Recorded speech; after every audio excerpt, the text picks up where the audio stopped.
Hello, and welcome to Crime Enigma. I'm your host, Caddy Annie. Tonight, we delve into a story that begins like a romance novel and ends like a horror film. It's a case from the seemingly quiet community of East Liverpool, Ohio, where teenage sweethearts built a life and a business, only for it all to unravel amidst secrets, betrayal, and an act of unimaginable brutality just days before Christmas. The date is December 18th, 2023. It's a time typically filled with friendship, giving, and the warmth of family gatherings.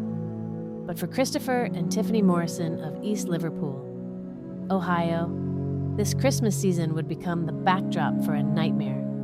34-year-old Tiffany Morrison was last seen on this day by her mother-in-law, Kay, who by all accounts doted on her. Tiffany was more than just a daughter-in-law. She was a cherished part of the family.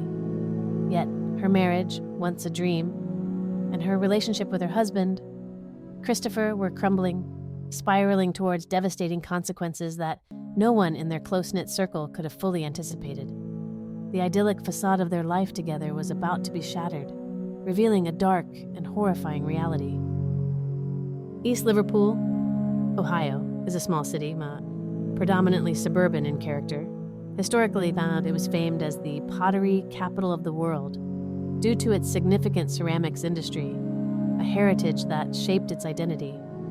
More recently, the city has contended with environmental controversies, a common struggle for many post-industrial towns. It's a place where community ties run deep. The Morrisons were long-standing members of this community. Christopher Morrison was 33 while his wife Tiffany was 34. They had been a couple since they were both 18 years old. Their lives intertwined for over a decade and a half. Their social media pages painted a picture of happiness, filled with smiling photos of each other and their family. Together, they ran a business called Essential Needs, a massage parlor located in the neighboring Kennedy, Pennsylvania, a township known as a quiet, close-knit suburban community near Pittsburgh.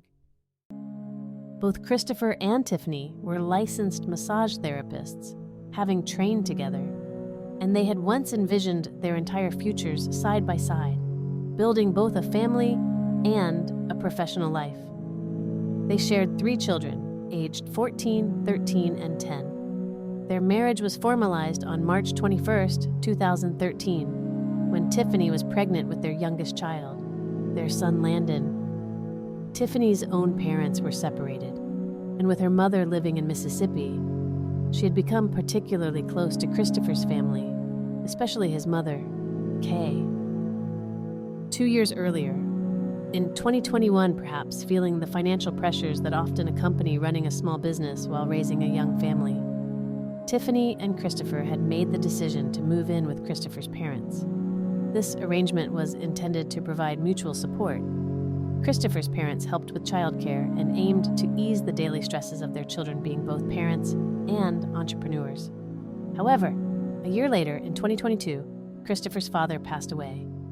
This left Kay, his mother, alone, managing an increasingly complex and unruly household that now included her son, her daughter-in-law, and 3 active grandchildren. Despite the potential for tension, Kay and Tiffany maintained a very close and loving relationship. Kay last saw Tiffany on the evening of Monday, December 18th. She vividly recalled their final interaction. "The last time I seen Tiffany was Sunday night. She came up. I was standing by the Christmas tree. I grabbed her. I kissed her and hugged her and told her I loved her. And she said, 'I love you, too.' And she went into the bedroom." Tiffany had gone into the room she shared with Christopher, intending to take a shower. Kay never saw her beloved daughter-in-law alive again. The illusion of normalcy shattered 2 days later. Early in the morning on December 20th, the Columbiana County Sheriff's Office received a chilling 911 call. The caller reported a dead body in a house on Shadyside Road. That house was Kay's home, the same house where Christopher and Tiffany lived with their 3 children. In the hectic lead-up to Christmas, with children busy with school activities and Kay occupied with multiple grandchildren and holiday preparations, Tiffany's absence for a couple of days had somehow gone unremarked upon, or at least had not yet triggered serious alarm within the household. But someone out there knew that something truly awful had happened in that house on the night of December 18th. That someone was Randy Slager, a lifelong friend of Christopher Morrison, accompanied by his own father, who had urged him to go to the authorities. Randy Slager walked into the police station with a horrifying story. He told investigators that Christopher had picked him up and brought him to the Morrison house on the evening of December 17th. He later corrected this date to December 18th, the very night Tiffany was last seen by Kay. According to Randy, later that night, Christopher took him down into the basement of the house. Kay and the children were all upstairs at the time, oblivious. There, in the basement, Christopher showed Randy a fresh bullet hole in the shower area, an area conspicuously clean of any blood. Then, Christopher allegedly confessed he said he'd shot Tiffany. As if to prove his horrific claim, Christopher showed Randy a photo of Tiffany on his phone. In the image, Tiffany had been shot in the face. Christopher, Randy stated, wanted his help with disposing of her body, which he had already covered in a tarp and rolled up in a carpet. Initially, Randy Slager refused to get involved, but Christopher, he claimed, was armed with a gun and made a terrifying threat that Christopher allegedly told him he'd kill everyone in the house, including his own 3 juvenile children and his mother, Kay. If Randy called the police or refused to help, under this duress, Randy said he helped Christopher take Tiffany's body up the basement stairs, out into Christopher's Jeep, and then into a shed on the property. By this point, it was around 3 a.m. Acting on Randy Slager's harrowing account, police began to investigate. They looked into Tiffany's cell phone records, which showed that the last text message she'd sent had been at 6:50 p.m. on December 18th. Since that time, she had received 13 further texts but had not responded to any of them, a silence that now seemed deeply ominous. Randy Slager's story, however shocking, was not some elaborate hoax. The details were too specific, too grim. It seemed clear that something terrible had indeed happened to Tiffany Morrison that night. Armed with this information, investigators obtained a search warrant for the Morrison house to ensure Christopher wouldn't be in the house. Potentially armed and dangerous when they executed the warrant, his alleged threats to kill his children and mother weighing heavily on their minds, they had Randy Slager call Christopher and ask him to pick him up. Police planned to detain Christopher in a traffic stop. This occurred at 6:10 p.m. on December 20th. When stopped, Christopher informed officers he had a firearm on his belt line. He was secured, and a handgun and a switchblade were found on his person, further corroborating Randy's claims. Christopher was then taken to the Liverpool Township Police Department for questioning. Initially, during the interview, Christopher acted as if he didn't know what the investigation was about, even suggesting his Jeep might have been reported stolen by his wife, Tiffany. When asked about their relationship, he admitted they'd been having problems and were on the brink of divorce. He claimed Tiffany had been seeing someone else. According to Christopher's initial version of events, they had argued the previous night, December 19th, because Tiffany wanted to take one of their vehicles to see her boyfriend.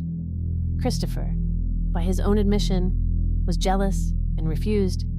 He said they argued, and he ultimately kicked her out of his Jeep, keeping her phone. After this, he claimed he picked up Randy, drove around venting, and then, feeling bad because Tiffany had no car or purse in the cold, he drove around looking for her before going home. He expected her to contact him despite him having her phone, stating this wasn't the first time she'd taken off.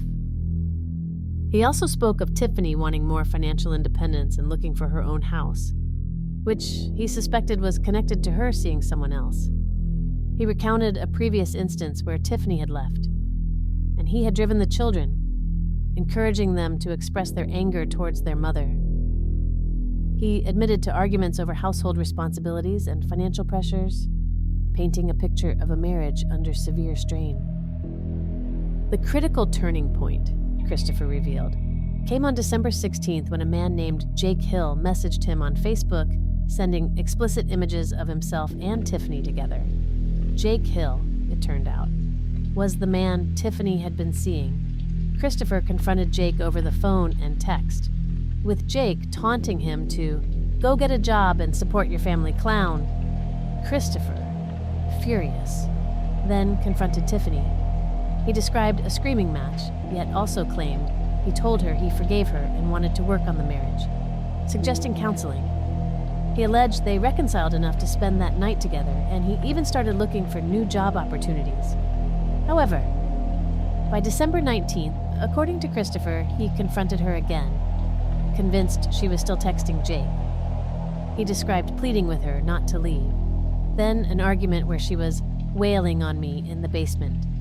He admitted to reading her messages and then shoving her, though he claimed she seemed fine afterward. He stated he eventually agreed to drive her to Jake's, but another argument erupted in the Jeep, and he forced her out into the snow. This, Christopher initially insisted on, was the last time he'd seen her. He also mentioned consulting a divorce lawyer, but being hesitant due to the cost, especially as he wasn't the one who wanted the divorce. While Christopher was weaving this narrative of a troubled marriage and a dramatic but non-fatal final argument, the police were executing the search warrant at his house. What they found starkly contradicted his claims and aligned chillingly with Randy Slager's testimony. Inside the house, they discovered trash bags, a loose piece of shower surround with a bullet hole in it, a matching bullet found behind the shower stall, and a suspiciously red, clean stain on the floor, all hallmarks of a violent murder, just missing the body. And then, in the shed, just as Randy had described, they found Tiffany's remains. It wasn't just a body, it was the stuff of nightmares. A rug was rolled up around several black trash bags, all contained within a clear tarpaulin. The contents of those trash bags revealed the true horror Christopher had used a saw to dismember his wife. There were 6 separate trash bags containing her body parts. The autopsy would later confirm she'd been killed by a single gunshot wound to the face, fired from no more than 3 feet away. Christopher Morrison had murdered his wife in cold blood and then, with calculated effort, had dismembered her. And now, he was sitting in a police station, calmly lying about it all. The investigators took their grim findings back to Christopher in a second interview that same evening. It was getting late, and he was undoubtedly under immense mental stress from maintaining his facade. Using a classic interview strategy, they told him this was his chance to tell his side of the story, to offer any explanation. But he refused, saying he just wanted to talk to his kids, the same kids. According to Randy, he had threatened to kill only 2 nights earlier. But the police didn't need his confession anymore. The crime scene spoke volumes. Over the next few days, investigators continued to process the scene. On December 29th, after Christmas had passed with Christopher in jail, they spoke again with his mother, Kay. Many parents might cling to a belief in their child's innocence, but Kay, who had been as close to Tiffany as she was to Christopher, if not more so, seemed to have no question about her son's guilt. She was reportedly less upset with the ongoing police presence at her home and more with the horrifying reality of what her son had done. She had taken him and his family into her home to help them, and he had repaid her by committing a heinous crime within her own 4 walls, tearing their family apart forever. She revealed that Christopher had been calling her from jail, but she didn't want to talk to him. Kay clearly had no interest in covering up for her son. In January, Kay agreed to another interview to help establish a more precise timeline for the murder. She recalled seeing Tiffany for the last time on the evening of Monday, December 18th, and noted Christopher behaving strangely that night. He seemed even worse on Tuesday, the day after he'd killed Tiffany. Had she unknowingly come across him trying to destroy the evidence? It seemed horribly likely. Kay also offered more background on their troubled marriage. She suggested that the interaction with Jake Hill had indeed driven Christopher over the edge. She also revealed that Christopher himself wasn't blameless in terms of infidelity. He had engaged in a 2-year affair with a woman named Kayla Ligori around 2019 and 2020. Though this affair was in the past, it was an old wound that had evidently never fully healed. Perhaps Tiffany's own affair was, in part, a reaction to his past betrayals. Tragically, Christopher had responded to Tiffany's affair not just with anger, but with ultimate violence. In a particularly disturbing detail, Kay mentioned that Christopher had inappropriately sent the explicit images of Tiffany and Jake to their own teenage son, perhaps in a twisted attempt to alienate the children from their mother.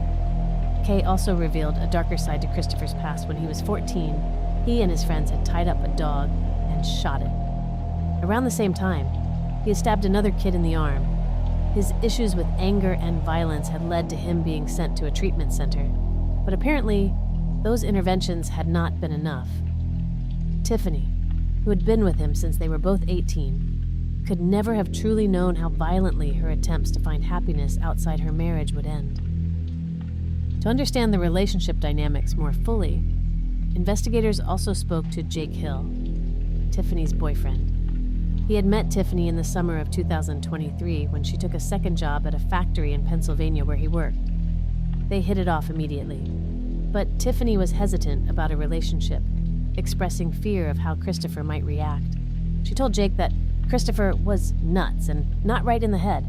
Despite her fears, they began a romantic relationship in November, just months before her death. For a few weeks, Tiffany felt an escape from her fracturing marriage. However, the situation escalated when, a week before her murder, Tiffany's daughter discovered text messages between Tiffany and Jake where they discussed Christopher's controlling behavior. This discovery created an urgency. Tiffany felt she had to choose. She initially left Christopher and stayed with Jake for 5 days. She told Jake she wanted to leave Christopher permanently and live with him. But on December 16th, after a call from her daughter who wanted a movie night, Tiffany's resolve wavered, perhaps feeling guilty or overwhelmed by the stress of the affair. She decided to return home and sent Jake a video message breaking up with him. Jake didn't react well to Tiffany's decision. He started drinking and, that same night, sent Christopher the explicit images of himself and Tiffany via Facebook. This act ignited the final, fatal confrontation. The ensuing fight deeply upset Tiffany. She reportedly told Jake she didn't want to be with either man and started talking about leaving Christopher and getting her own apartment. Both Tiffany and Jake were scared. Christopher had threatened Jake and had physically assaulted Tiffany. Jake's last contact with Tiffany was on Sunday, December 17th.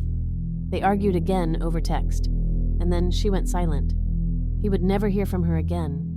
When she didn't show up for work on December 19th, he contacted her father, who also hadn't heard from her. Little did they know she was already dead. Christopher had even made a Facebook post asking for help finding Jake, with a commenter ominously asking if Christopher wanted Jake bagged and gagged. Jake, fearing for his life, bought a gun for his own protection. On December 18th, 2023, just 7 days before Christmas, Christopher Morrison Sr. appeared via video for his arraignment, formally charged with the murder of his wife, Tiffany. The arraignment is the initial court appearance where the defendant is informed of the charges and enters a plea. During subsequent legal proceedings, including a suppression hearing where his defense counsel attempted to have recordings of his arrest thrown out, Christopher Morrison took the stand and, under questioning from the prosecutor, made a fatal error. The prosecutor asked, "Were you under a lot of stress because Tiffany Morrison was chopped up in your home?" Christopher admitted he was stressed due to his business, kids, and marriage strain. The prosecutor pressed, "So, the fact that Tiffany Morrison was dead in your shed at your home, that wasn't a stressor for you?" Christopher, in a catastrophic slip, replied that it was a stressor. This contradicted his earlier police interview where he claimed he didn't know where Tiffany was. The prosecutor seized on it. "You knew where she was, you shot her, chopped her up, and left her in the shed." Christopher's devastating response was a simple, "Yes." Following this admission, he had little choice but to plead guilty. So, on December 17, 2024, Christopher Morrison Sr. was sentenced to life in prison with no chance for parole for a minimum of 25 years. At the sentencing hearing, the judge had cold, hard words for him, underscoring the brutality of his actions. Christopher, when pleading guilty, finally admitted that he'd killed Tiffany to stop her from divorcing him. He couldn't stand the idea of her with Jake, or with anyone else. He didn't see her as her own person, an individual with her own right to happiness. If he couldn't have her, he tragically, monstrously believed that no one could. Today, Christopher Morrison remains in prison in Ohio. His and Tiffany's 3 children are being raised by their grandparents, deprived of both their mother and their father by a brutal, senseless crime born from jealousy and control. It's a tragic end to a love story that began in youth and spiraled into an unimaginable nightmare. What are your thoughts on this horrifying story? Let us know in the comments below. Until next time, stay safe, and thank you for joining us on Crime Enigma.